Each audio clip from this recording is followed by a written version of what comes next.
إن الحمد لله نحمده ونستعينه ونستغفره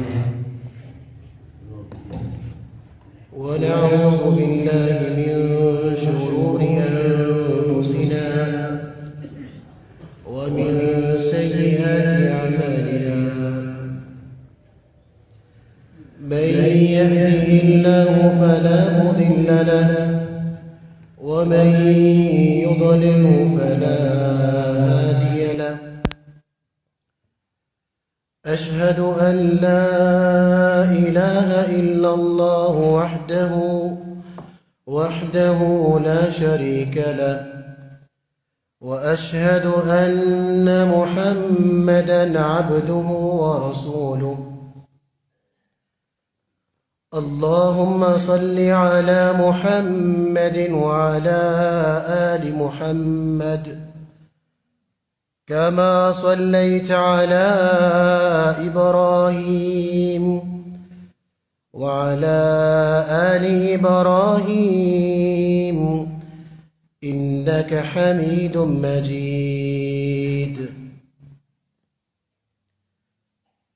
اللهم بارك على محمد وعلى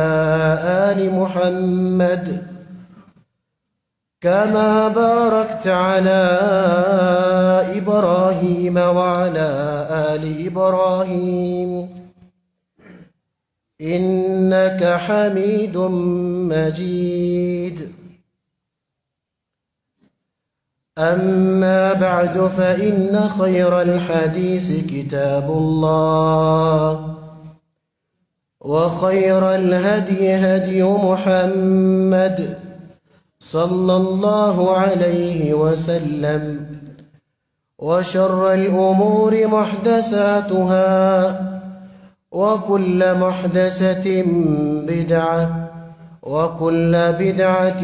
ضلالة، وكل ضلالة في النار. رب اشرح لي صدري ويسر لي أمري واحلل عقدة من لساني يفقه قولي. رب زدني علما، اللهم رب زدني علما. رب إني أعوذ بك من همزات الشياطين، وأعوذ بك رب أن يحضرون. يا أيها الذين آمنوا اتقوا الله حق تقاته ولا تموتن إلا وأنتم مسلمون. يا أيها الناس اتقوا ربكم الذي خلقكم من نفس واحدة، وخلق منها زوجها، وبث منهما رجالا كثيرا ونساء. واتقوا الله الذي تساءلون به والأرحام، إن الله كان عليكم رقيبا. يا أيها الذين آمنوا اتقوا الله وقولوا قولا سديدا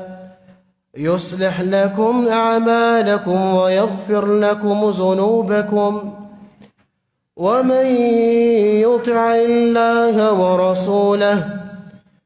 فقد فاز فوزا عظيما.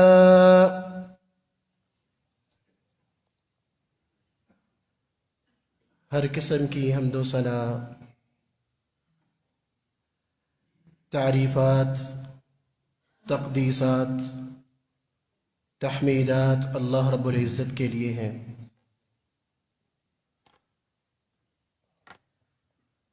اور انگن درود و سلام ہو سید الانبیاء والرسل سرور کائنات جناب محمد صلی اللہ علیہ وسلم کی ذات اقدس پر اور ان کی آل پر اور آپ کے صحابہ کرام رضوان اللہ علیہم اجمعین پر انتہائی قابل قدر سامعین، قابل احترام نوجوانوں اور بزرگوں، اللہ رب العزت نے جس امت کا حصہ ہمیں بنایا ہے وہ اس قدر عظیم امت ہے کہ اس امت سے پہلے کوئی ایسی امت نہیں آئی۔ رسول اللہ صلی اللہ علیہ وسلم ارشاد فرماتے ہیں، نحن الآخرون فی الدنیا والسابقون فی الآخرۃ، کہ ہماری وہ امت ہے کہ دنیا میں آنے میں تو ہم سب سے آخر میں ہے، لیکن قیامت کے روز جنت میں جانے کے لیے سب سے آگے آگے ہوں گے۔ ایسی خوبصورت امت کہ جس سے نبی بھی ملا تو سید الانبیاء والرسل ملا۔ اس امت سے پہلے جتنی بھی امتیں ہوتی تو ان کے انبیاء اور پیغمبر کسی خاص وقت کے لیے ہوتے یا پھر کسی خاص علاقے کے لیے ہوتے یا کسی خاص ایک امت کے لیے ہی ہوتے، لیکن ہمارے پیارے پیغمبر علیہ الصلاۃ والسلام ایسے نبی ہے کہ جو ان سارے انبیاء اور رسولوں کے بھی امام اور ان کے سردار ہیں، اور قیامت تک کے لیے ان کی شریعت ہے، آپ کے بعد کوئی نبی نہیں آنے والا۔ اور جو اللہ رب العزت نے دنیا کے اندر بھی ایک حسب و نسب اور فخر رکھا ہے، جیسے بسا اوقات ہم لوگ بھی اپنے خاندان اور اپنے حسب و نسب پر فخر کرتے ہیں، اللہ رب العزت نے جب اپنے پیارے پیغمبر علیہ الصلاۃ والسلام کو اس دنیا میں مبعوث کیا تو ان کی یہ بات بھی اکمل اور اتم رکھی کہ دنیا کے حوالے سے بھی ان کے خاندان اور ان کا حسب نسب اس سے اعلیٰ اور عرفہ کسی کا نہیں تھا۔ پیارے پیغمبر علیہ الصلاۃ والسلام خود اپنے بارے میں فرماتے ہیں اور کہتے ہیں کہ حضرت ابراہیم علیہ الصلاۃ والسلام کی اولاد میں سے حضرت اسماعیل، ان اللہ اصطفى کنانۃ من ولد اسماعیل، اللہ رب العزت نے اسماعیل علیہ الصلاۃ والسلام کی اولاد میں سے جو انتہائی بہترین شاخ تھی کنانہ کا انتخاب کیا، اور پھر کنانہ کی آگے شاخیں ہیں ان میں سے قریش کا انتخاب کیا، واصطفى بنی ہاشم من قریش، اور قریش میں سے بھی سب سے افضل ترین اور بہترین شاخ تھی بنی ہاشم، اس کا انتخاب کیا، واصطفانی بنی ہاشم، اور مجھے بنی ہاشم میں سے منتخب کر کے اس امت کی طرف مبعوث فرمایا ہے۔ اور اللہ رب العزت قرآن مجید کے اندر ارشاد فرماتے ہیں، لقد من اللہ علی المؤمنین اذ بعث فیہم رسولا من انفسہم، اس امت کی اپنی فضیلت ہے، اور اس جیسا رسول بھیج کر اللہ رب العزت نے اس امت کے اوپر اس قدر بڑا احسان کر دیا ہے کہ اس سے پہلے یہ گمراہیوں کے اندر بھٹکے ہوئے تھے۔ یتلو علیہم آیاتہ، وہ میرا پیغمبر ان کو آیات پڑھ کر سناتا ہے، ویزکیہم، اور ان کا تزکیہ کرتا ہے، ان کی فکری جو نجاست ہے اور ان کے بدن کے اوپر جو نجاست ہے ہر قسم کے رجس اس کو صاف کرتا ہے، وَيُعَلِّمُهُمُ الْكِتَابَ وَالْحِكْمَةَ، اور انہیں کتاب کی تعلیم بھی دیتا ہے اور حکمت بھی سکھاتا ہے۔ وَإِن كَانُوا مِن قَبْلُ لَفِي ضَلَالٍ مُبِينٍ، اور اس سے پہلے دنیا گمراہیوں کے اندر جا گری تھی۔ اللہ رب العزت نے اس عالم، اس دنیا کی رشد و ہدایت کے لیے اپنے پیغمبر کو مبعوث فرمایا، وگرنہ اس سے پہلے جو دنیا کی حالت تھی، رستوں کے اوپر امن نہیں تھا، چوریاں اور ڈاکے اور بازاروں کے اندر زناکاری، سود خوری، شراب خوری اور ظلم کے اس قدر پہاڑ توڑے جاتے کہ سالہ سال وہ دشمنیوں کی جنگیں جاری رہتی، حتیٰ کہ بسا اوقات ایسا بھی ہوتا جیسے ہمارے اسلامی مہینوں کے اندر کچھ مہینے بڑی حرمت والے ہیں، وہ عرب بھی کچھ مہینوں کو حرمت والا سمجھتے تھے اور جنگوں کو جاری رکھنے کے لیے حرمت والے مہینوں کو آگے پیچھے کر دیتے تھے تاکہ یہ ہماری جنگ اور ہمارا قتال اور ہماری لڑائی جاری رہ سکے۔ اس قدر ایک انسان دوسرے انسان کا دشمن ہوتا تھا۔ اللہ رب العزت نے پیارے پیغمبر علیہ السلام کو اس امت کے لیے رحمت بنا کر بھیجا۔ وما ارسلناک الا رحمتا للعالمین، اے پیغمبر ہم نے آپ کو تمام جہانوں کے لیے رحمت بنا کر بھیجا ہے۔ اور حقیقت میں آپ صلی اللہ علیہ وسلم نے بھی اس کی عملی تصویر پیش کی۔ مکہ والوں کو جب تبلیغ کی، اپنی زبانی آپ مکہ والوں کو کہتے کہ میں اللہ کا نبی ہوں، اور یہ کس قدر تصور کرے، کس قدر مشکل بات ہے کہ ایک عام انسان اپنے ہی چچاؤں کو، اپنے ہی کزن کو، اپنے خالہ زاد پھپھی زاد کو کہہ رہا ہو کہ میں اللہ کا سچا رسول اور پیغمبر ہوں اور اللہ کا یہ پیغام ہے، اسے قبول کر لو۔ کوئی بھی ماننے والا نہیں تھا، صرف انکار ہی نہیں بلکہ اس کے اوپر ظلم کرتے، حتیٰ کہ کئی روایات کے اندر ملتا ہے کہ آپ کے چچا ابو لہب جیسے پیارے پیغمبر علیہ السلام کو کبھی رستے میں دیکھتے تو ان کو ٹھوکر لگاتے، کبھی پاؤں مارتے، کبھی تھپڑ مارتے۔ رسول اللہ صلی اللہ علیہ وسلم اپنی نبوت کا اور رسالت کا مشن لے کر عجیب قسم کے جگہوں پر جاتے جہاں پر آج ایک سنجیدہ انسان جانا اپنے لیے حقارت کا مقام سمجھتا ہے۔ بازاروں میں جا کر دعوت دیتے، کوئی تو میری دعوت کو قبول کر لے۔ حتیٰ کہ میلوں کے اندر جاتے جہاں طرح طرح کے رنگ ہوتے ہیں کہ کوئی میری دعوت کو قبول کر لے اور اللہ کے ماننے والا کوئی تو ہو۔ مکہ سے نا امید ہو کر طائف کی وادی کی طرف روانہ ہوئے کہ طائف جاتا ہوں، وہاں جا کر لوگوں کو دعوت دیتا ہوں، اللہ کی عبادت کرنے والا بھی تو کوئی پیدا ہو۔ اپنے مشن کو جاری کرنے کے لیے طائف جاتے ہیں، طائف میں جا کر ان کو دعوت دیتے ہیں، بجائے اس کے کہ وہ قبول کرتے، انکار بھی کیا اور اباس لڑکوں کو اس کے ساتھ ساتھ رسول اللہ صلی اللہ علیہ وسلم کے پیچھے بھی لگایا کہ یہ نبوت کا جھوٹا دعویٰ کرتا ہے، اس کو اذیت پہنچاؤ۔ اور ان لڑکوں نے ہاتھوں میں پتھر تھامے اور رسول اللہ صلی اللہ علیہ وسلم پر برسائے۔ پیارے پیغمبر علیہ السلام کے جسد اطہر پر نہ جانے کہاں کہاں وہ پتھر لگتے رہے اور وہاں سے لہو بہتا رہا، حتیٰ کہ اس قدر لہو بہا کہ آپ صلی اللہ علیہ وسلم کے جوتوں تک جا پہنچا۔ نبی کریم صلی اللہ علیہ وسلم نے وہاں سے نکلنے میں ہی اپنی عافیت سمجھی۔ وہاں سے نکلتے ہیں، ایک باغ کی دیوار کے ساتھ ٹیک لگا کر سستانے کے لیے بیٹھتے ہیں۔ اللہ رب العزت یہ سب کچھ مشاہدہ فرما رہے تھے کہ میرا بھیجا ہوا پیغمبر کس قدر محنت کر رہا ہے اور کس قدر اذیت سے دوچار ہے، اور اپنے فرشتوں کو بھیجا، پہاڑوں کے فرشتوں کو بھیجا کہ جا کر میرے نبی سے پوچھو کیا حکم کرتا ہے۔ پہاڑوں کے فرشتے آئے اور کہنے لگے اللہ کے رسول، ان قدروں نے آپ کی بہت بے قدری کی ہے، آپ اشارہ کر دیں تو دو پہاڑوں کے درمیان پوری بستی کو کچل کے رکھ دیں گے۔ وما ارسلناک الا رحمتا للعالمین،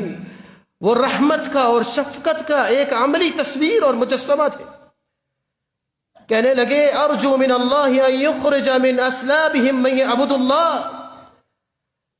میں ایسا نہیں کرنا چاہتا، شاید کہ کسی وقت میں ان کی نسلوں میں سے کوئی ایسا نکلے گا جو اللہ کی عبادت کرنے والا ہوگا، ولا یشرک باللہ شیئا، اور اللہ کے ساتھ شرک کرنے والا نہ ہوگا، میں اس کو ہلاک نہیں کرنے والا۔ اور وہ بات بھی سچ ہوتی ہے۔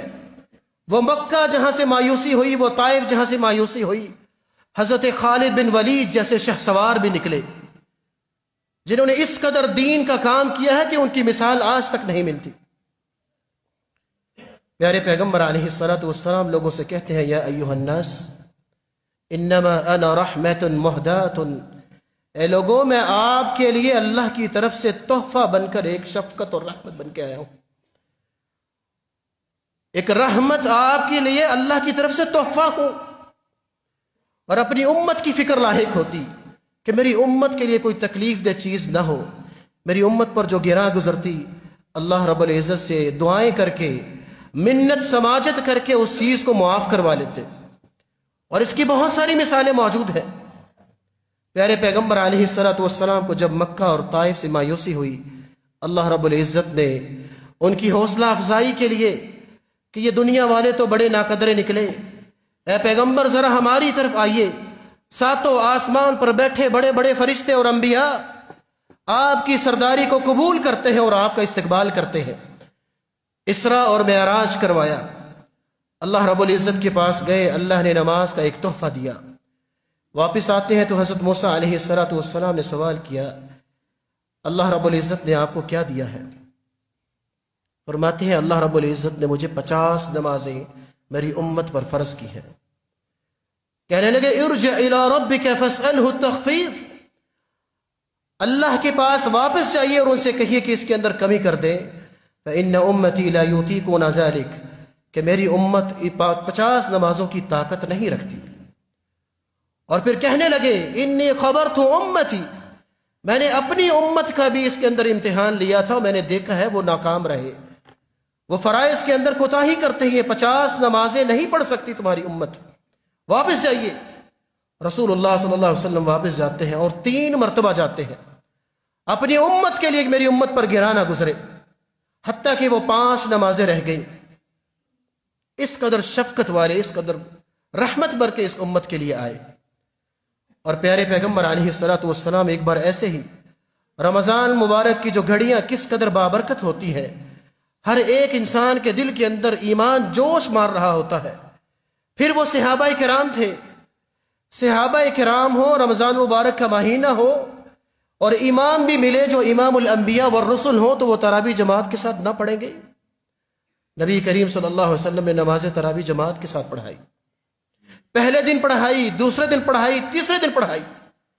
اور دیکھتے ہیں کہ لوگوں کا شوق اور بڑھتا جا رہا ہے۔ مسجد نبوی کھچا کھچ بھری ہوئی ہے، کوئی جگہ خالی نہیں ہے، اور اس بات کا خدشہ لاحق ہوا اور گھر میں بیٹھ گئے اور کہنے لگے خشیت ان تفرض علیکم، مجھے اس بات کا ڈر ہے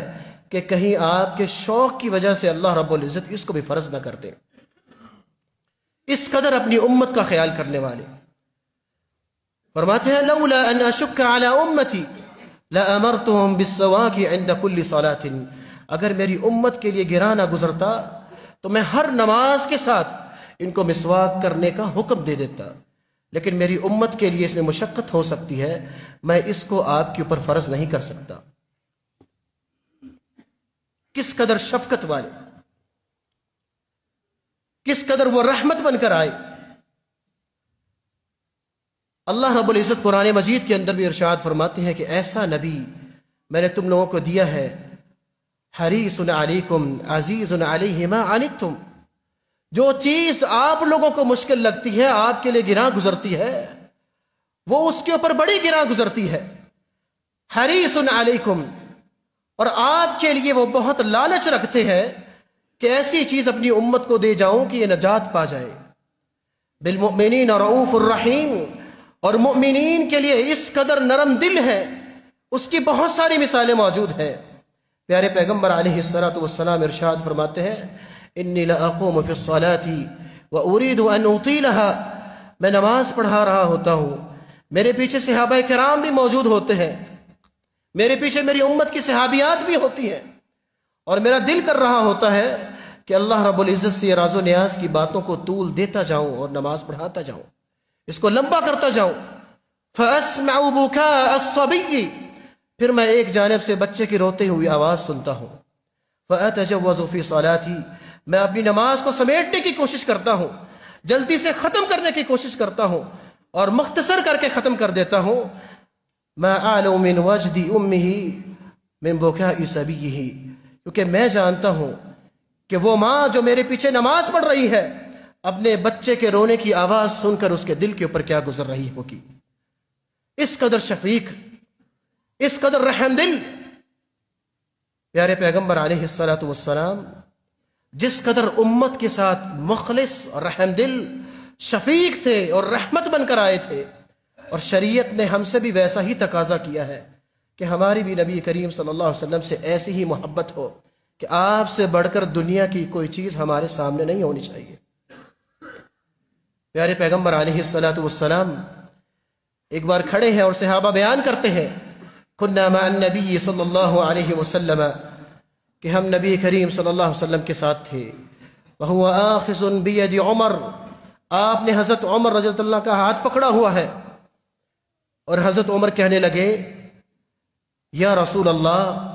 لأنت احب الی من کل شیء الا من نفسی، اے اللہ کے رسول صلی اللہ علیہ وسلم، اس دنیا کے اندر آپ مجھے سب سے زیادہ عزیز ہیں سوائے میری جان کے۔ پیارے پیغمبر علیہ الصلوۃ والسلام فرماتے ہیں لا یا عمر، عمر ایسا نہیں ہے، حتی اکون احب الیک من نفسک، جب تک تمہاری جان سے بھی زیادہ عزیز نہ ہو جاؤں تب تک تم مکمل ایمان والے نہیں ہو سکتے۔ تو حضرت عمر رضی اللہ تعالیٰ عنہ کہنے لگے الآن یا رسول اللہ، آج سے آپ میری جان سے بھی زیادہ مجھے عزیز ہیں۔ اور حقیقت کے اندر وہ صحابہ کرام ہی تھے جو اصل محبت کا لفظ کا بہترین وہ جو معنی بنتا ہے اس کا وہ ادا کرتے تھے اور محبت کرنے والے تھے۔ آج اس کی جو امت نظر آتی ہے یہ محض کھوکھلے دعوے نظر آتے ہیں۔ وہ صحابہ کرام رضوان اللہ علیہم اجمعین، کبھی ان کی حالت دیکھنی ہو تو جب رسول اللہ صلی اللہ علیہ وسلم ان کی آنکھوں سے اوجھل ہو جاتے تھے، ان کا تصور کریں کہ صحابہ کرام رضوان اللہ علیہم اجمعین کی حالت کیا ہوتی تھی۔ پیارے پیغمبر علیہ الصلوۃ والسلام اپنی عمر کے آخری حصہ میں بیمار ہو جاتے ہیں اور صاحب فراش ہو جاتے ہیں۔ وہ صحابہ کرام جن کے معمول کے اندر رسول اللہ صلی اللہ علیہ وسلم کی زیارت تھی، فجر کی نماز کے بعد بھی بیٹھک ہوتی، صحابہ سے پوچھتے کہ کسی نے کوئی خواب دیکھا ہے تو مجھے بتلائے، اور پھر اپنے خواب بھی سناتے۔ روز کے معمول کے مطابق کوئی نہ کوئی آیت نازل ہو رہی ہے، کوئی مسئلہ ہے تو رسول اللہ صلی اللہ علیہ وسلم اس کی تفسیر فرما رہے ہیں۔ لیکن کئی دن گزر گئے، پیارے پیغمبر علیہ الصلوۃ والسلام بیمار ہیں اور اپنے حجرے کے اندر موجود ہیں۔ حضرت ابو بکر رضی اللہ تعالیٰ عنہ کی ذمہ داری لگائی ہے کہ آپ نے صحابہ کرام کو جماعت کروانی ہے اور نماز پڑھانی ہے۔ بہت دن گزر گئے، صحابہ کرام اس قدر اداس ہوئے کہ ان کے دل کے اندر یہ خدشہ بھی پیدا ہونے لگ گیا کہ کہیں ایسے ہی زیارت کی محرومی میں ہی رسول اللہ صلی اللہ علیہ وسلم دنیا سے چلے ہی نہ جائیں۔ اور یہ روایات کے اندر باتیں موجود ہیں کہ صحابہ کرام اس عالم کے اندر جب مسجد نبی میں آتے تو حجرے کی طرف اپنی نظروں کو ڈالتے اور ان کی سسکی اور ان کی آہوں کی آوازیں آیا کرتی تھیں کہ ہم آپ کی زیارت سے کیوں محروم ہو گئے ہیں۔ اور وہ پیارے پیغمبر علیہ الصلوۃ والسلام جن کے مشن کے اندر یہ صحابہ کرام نے بہت بڑا کردار ادا کیا تھا، وہ بھی اپنے صحابہ سے بڑا اداس ہوتے تھے۔ کیسی خوبصورت محبت ہے، ایک جانب نہیں ہے، رسول اللہ صلی اللہ علیہ وسلم بھی محبت کرتے ہیں۔ سوموار کا دن تھا، فجر کی نماز حضرت ابو بکر رضی اللہ تعالیٰ عنہ پڑھا رہے ہیں۔ پیارے پیغمبر علیہ الصلوۃ والسلام بھی بہت اداس ہوئے۔ حضرت عائشہ رضی اللہ تعالیٰ کے حجرے سے باہر نکلنے کی کوشش کرتے ہیں، دروازے میں کھڑے ہو کر پردے کو اوپر کرتے ہیں اور دیکھتے ہیں کہ میرے صحابہ کرام نماز ادا کر رہے ہیں اور حضرت ابو بکر رضی اللہ تعالیٰ عنہ جماعت کروا رہے ہیں۔ وہ دیکھنا ہی تھا کہ صحابہ کرام کی بھی نظر پڑی اور اس قدر آزمائش کے اندر مبتلا ہوئے کہ روایات کے اندر یہ حدیث موجود ہے کہ ہم نماز کے اندر اس قدر آزمائش میں تھے کہ ہم نماز چھوڑ کر رسول اللہ صلی اللہ علیہ وسلم سے جا کر لپک جائے اور ان سے محو گفتگو ہو، اس قدر اداس تھے۔ اور حضرت ابو بکر رضی اللہ تعالیٰ عنہ مصلی پر کھڑے ہیں اور ان کا دل چاہ رہا ہے کہ میں پیچھے ہٹ جاؤں، اور ہٹنے کی کوشش بھی کی کہ پیارے پیغمبر علیہ الصلوۃ والسلام جن کی امامت سے محروم ہے آج وہ آئیں اپنے مصلی پر کھڑا ہو کر نماز پڑھائیں۔ لیکن پیارے پیغمبر علیہ الصلوۃ والسلام نے اشارہ کیا اقیموا صلاتکم، اپنی نماز کو پورا کر لو، اور پردے کو نیچے لٹکایا اور واپس اپنے حجرے میں داخل ہو گئے۔ یہ وہ آخری ایام تھے جو صحابہ کرام پر انتہائی گراں گزرتے، اور خدشات سے بھرے ہوئے دل تھے کہ رسول اللہ صلی اللہ علیہ وسلم اسی حالت کے اندر ہمیں چھوڑ کر نہ چلے جائیں، ہم ان کی زیارت سے محروم نہ ہو جائیں۔ وہ پیارے نبی جن کے پاس بیٹھ کر ہم باتیں کیا کرتے تھے، جن کی وجہ سے اس زمین کا تعلق آسمان کے ساتھ متعلق ہے اور تعلق وابستہ ہے، کہیں یہ نہ ہو کہ آسمان کی خبر زمین پر آنا بند ہو جائے۔ لیکن وہ حقیقت میں تبدیل ہوا۔ پیارے پیغمبر علیہ الصلوۃ والسلام اس دنیا سے چلے گئے، فوت ہو گئے۔ حضرت عائشہ رضی اللہ تعالی عنہ بھی وہ بھی رو رہی ہیں اور سسکیاں بھر رہی ہیں۔ صحابہ کرام کو بھی اس بات کی خبر پہنچی کہ رسول اللہ صلی اللہ علیہ وسلم ہمیں چھوڑ کر چلے گئے ہیں، لیکن دل قبول نہیں کر رہا، طرح طرح کے بہانے تلاش کر رہے ہیں کہ شاید یہ منافقوں کا ایک ان کا ایجنڈا ہو سکتا ہے کہ مسلمانوں کو کمزور کرنے کے لیے ان کی افواہ ہو سکتی ہے۔ رسول اللہ صلی اللہ علیہ وسلم حقیقت میں دنیا سے ابھی نہیں جا سکتے۔ حضرت عمر رضی اللہ تعالی عنہ اس قدر متشدد تھے، اور وہ وقت بھی ایسا تھا کہ مدینہ کے باہر حضرت اسامہ رضی اللہ تعالی عنہ شام کی طرف لے جانے والا لشکر تیار کر کے کھڑے تھے، اور پیارے پیغمبر علیہ الصلوۃ والسلام کی اجازت کے لیے انتظار کر رہے تھے کہ کب مجھے اجازت ملے اور شام کی طرف روانہ ہو جاؤں۔ منافقین کی ابھی بھی لسٹ حضرت حذیفہ کے پاس موجود تھی۔ حضرت عمر کہنے لگے جیسے حضرت موسیٰ علیہ الصلوۃ والسلام کو اللہ رب العزت نے 40 راتوں کے لیے بھیجا تھا، ہمارے نبی بھی ایسے ہی گئے ہوں گے۔ منافقین اب اس دنیا میں بستے ہیں، جب تک اللہ رب العزت ان کو ختم نہیں کر لے گا اس وقت تک پیارے پیغمبر اس دنیا کو چھوڑ کر نہیں جائیں گے۔ ابھی تو بہت سارے معاملات کرنے ہیں، ابھی تو عرب کے قبائل نئے نئے اسلام لے کر آئے ہیں، ان کو اطاعت کی فرما برداری کی ابھی عادت ہی نہیں پڑی، ابھی وہ پوری زکوٰۃ نہیں دیتے، ابھی تو وہ سمعا وطاعا پر عمل نہیں کرتے۔ کیسے ہو سکتا ہے کہ رسول اللہ صلی اللہ علیہ وسلم ہمیں چھوڑ کر چلے جائیں؟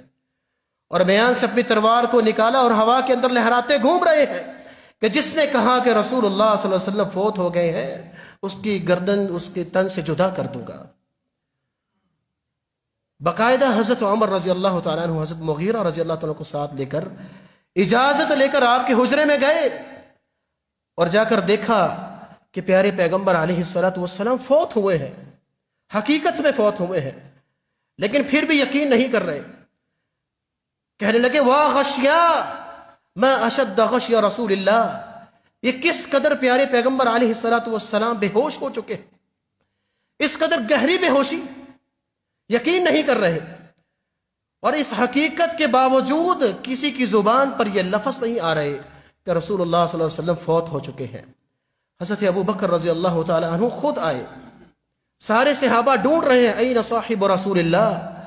رسول اللہ صلی اللہ علیہ وسلم کے ساتھی کہاں ہیں؟ سب سے آگے حضرت ابو بکر کو رکھا ہے کہ وہ کہاں ہے، وہ ہمیں بتلائیں، ان کے گھر کے اندر ان کی بیٹی بھی ہے۔ حضرت ابو بکر آئے، صحابہ نے سوال کیا کہ رسول اللہ صلی اللہ علیہ وسلم دنیا چھوڑ گئے ہیں،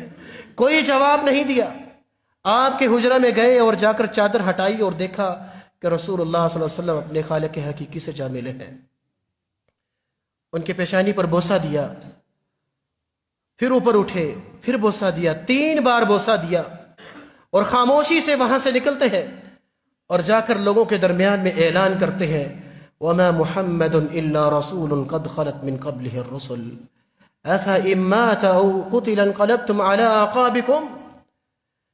قرآن مجید کی اس آیت کو تلاوت کرتے ہیں کہ رسول اللہ صلی اللہ علیہ وسلم باقی پیغمبروں کی طرح بھی ایک پیغمبر تھے۔ اے لوگوں، اگر وہ فوت ہو جائیں یا اللہ کی راہ میں شہید ہو جائیں تو کیا تم لوگ واپس اپنی جہالت کے اندر لوٹ جاؤ گے؟ اسلام کو چھوڑ دو گے؟ اطاعت اور فرما برداری کو چھوڑ دو گے؟ حضرت عمر کہتے ہیں مجھے یوں لگا یہ آیت آج آسمانوں سے نازل ہو رہی ہے، ہمیں ایسا لگتا تھا کہ یہ آیت ابھی نازل ہی نہیں ہوئی، کسی نے سن نہیں رکھی کہ رسول اللہ صلی اللہ علیہ وسلم بھی ایک دن ہمیں چھوڑ کر چلے جائیں گے۔ اور جس شخص کو بھی دیکھیں اس کی زبان کے اوپر اسی آیت کی تلاوت ہے، اور اس کی آنکھوں سے آنسو جھڑ رہے ہیں، اور احادیث کے اندر یہ بات موجود ہے اس قدر وہ روتے اور بلکتے صحابہ کرام کہ نیچے پڑی ہوئی جو کنکریاں ہیں وہ تر ہو جاتی۔ حضرت فاطمہ رضی اللہ تعالی عنہا، پیارے پیغمبر علیہ الصلوۃ والسلام کے لخت جگر، ان کے دل کا کیا حال ہوگا؟ حضرت عائشہ کا کیا حال ہوگا؟ یہ وہ دن تھا کہ امہات المؤمنین کو اب پیارے پیغمبر علیہ الصلوۃ والسلام سے بات کرنے کا موقع نہیں ملنے والا اور ان کی زیارت دوبارہ نصیب نہیں ہوگی، اور وہ صحابہ کرام کی آپ کی وفات سے کئی دن پہلے سے محروم ہے، آپ سے بات نہیں کر سکے۔ حتیٰ کہ مسلمانوں نے اور صحابہ کرام نے مشورہ کیا اور کہنے لگے، حضرت ابو بکر سے پوچھنے لگے کہ آپ بڑے ہیں، آپ ساتھ ساتھ رہتے تھے، ایدفن رسول اللہ، کیا جیسے باقی لوگوں کو مٹی کے نیچے دبایا جاتا ہے ایسے ہی رسول اللہ صلی اللہ علیہ وسلم کو بھی دفن کیا جائے گا؟ یہ تو بڑی پاکیزہ ہستی ہے، ان کا کیا کیا جائے گا؟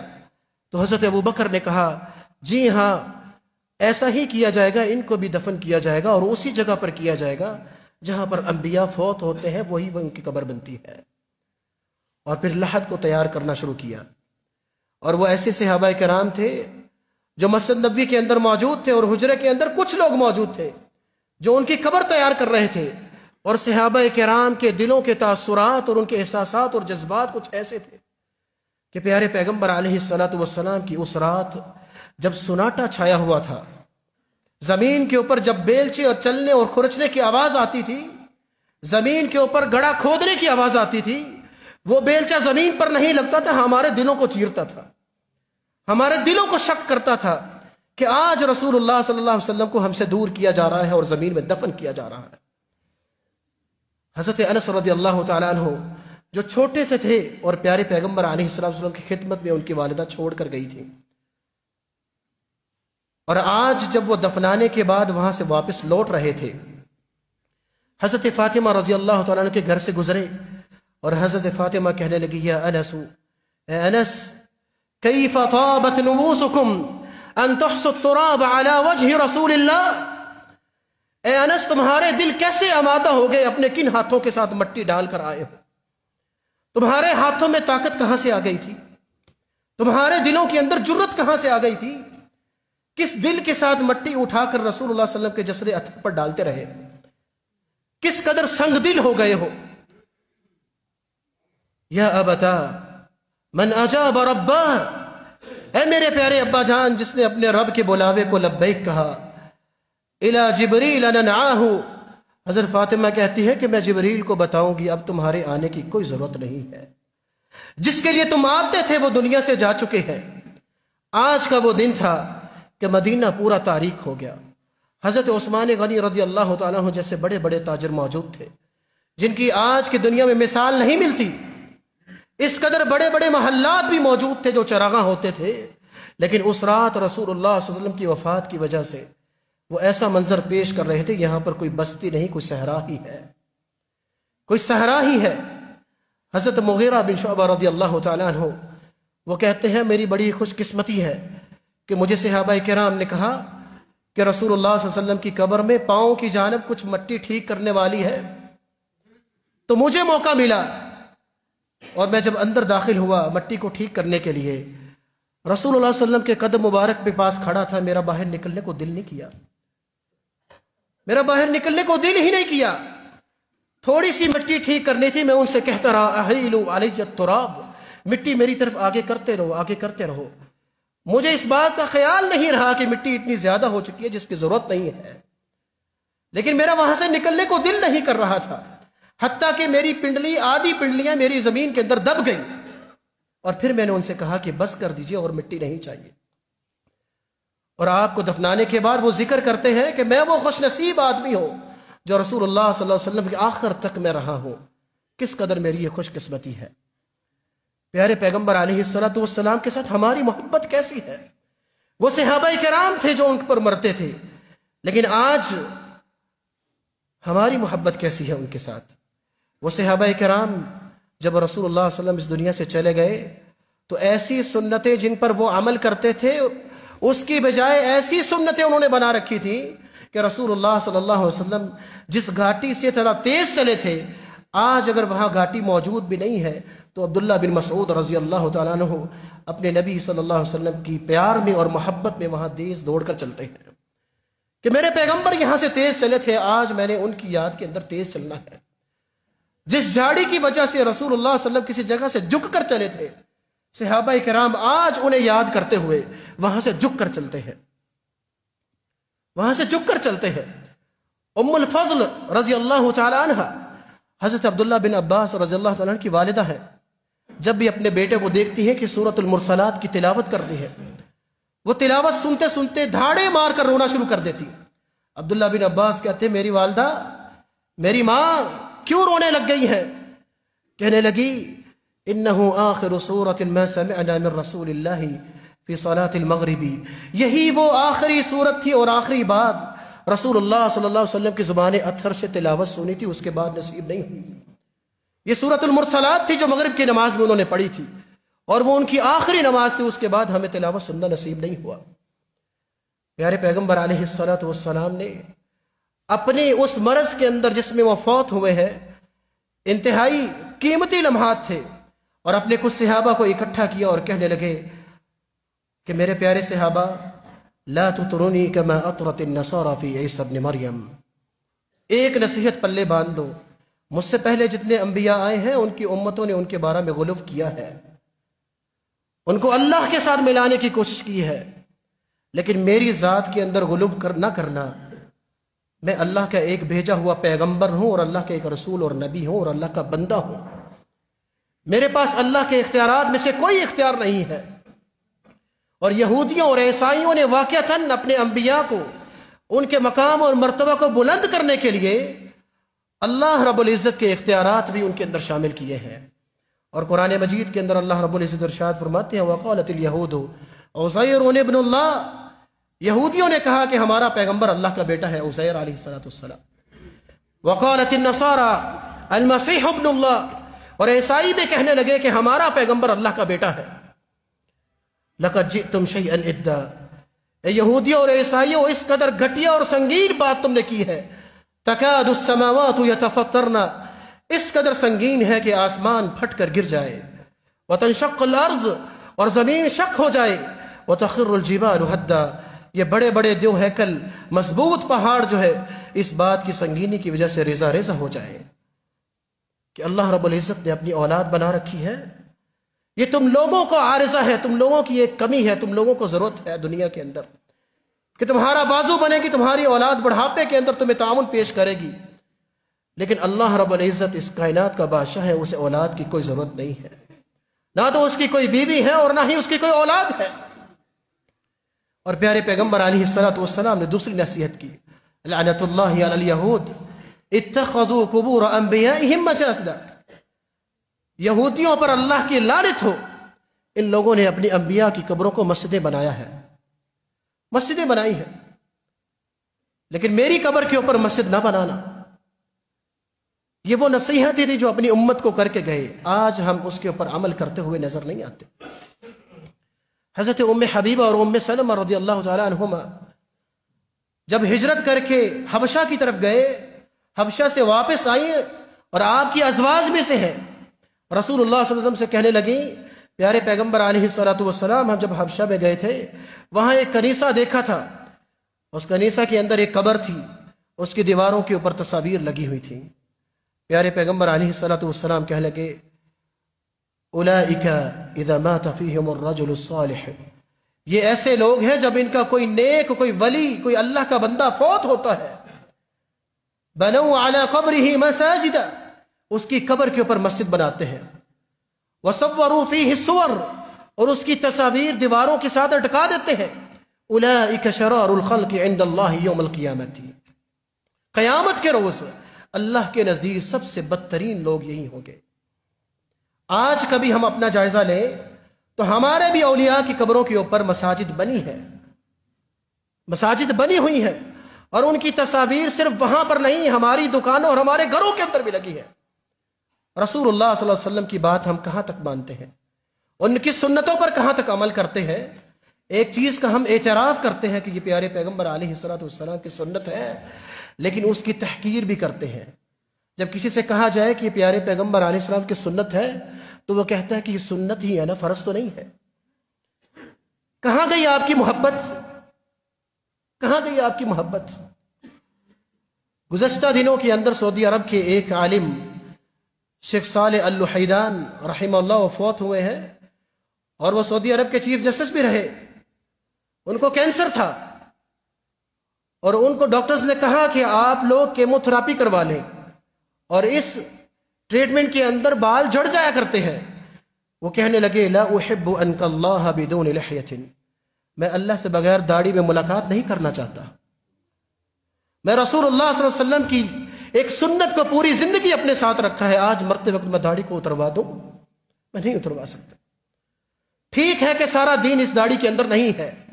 لیکن آپ کا محبت کا دعویٰ کس قدر آپ اس کے اندر سچے ہیں، یہ خود جائزہ لے لیجئے۔ پیارے پیغمبر علیہ الصلوۃ والسلام نے کچھ پیشین گوئیاں بھی کی تھی کہ میری امت کے آخر کے اندر بہت سارے ایسے کام ہوں گے جن چیزوں کو میں حرام کر کے جا رہا ہوں، لیکن ان کو وہ حلال کر دیں گے۔ فی آخر الزمان یکون خصف وقذف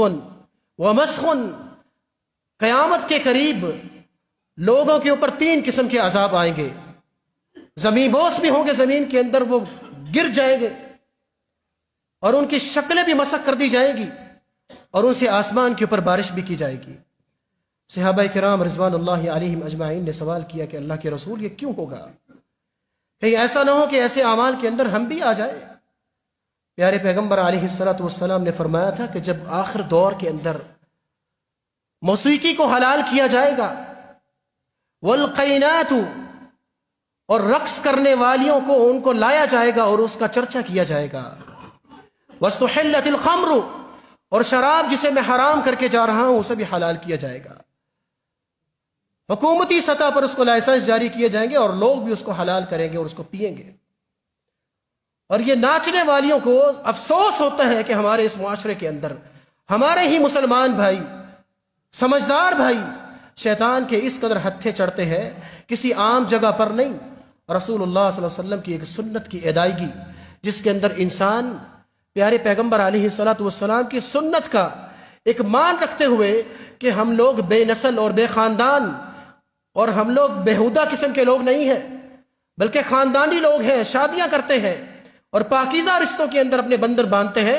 شادیوں کے پروگرامز کے اندر ان کنجریوں کو لایا جاتا ہے اور موسیقی بجائی جاتی ہے۔ ایک طرف بتایا جاتا ہے کہ ہم سنت کو ماننے والے ہیں، اور دوسری طرف اللہ رب العزت کی حدود کی پامالی کی جاتی ہے۔ ایک حرام چیز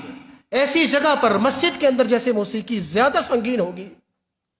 اور اسی طرح سے ایک حرام کام سنت کا دھوکہ دے کر جب اس کے اندر کیا جاتا ہے اس کی سنگینی اور زیادہ ہوتی ہے۔ اللہ رب العزت سے دعا ہے کہ اللہ رب العزت حقیقی معنوں میں پیارے پیغمبر علیہ الصلوۃ والسلام سے محبت کرنے کی توفیق عطا فرمائے۔ وآخر دعوانا ان الحمد للہ رب العالمین۔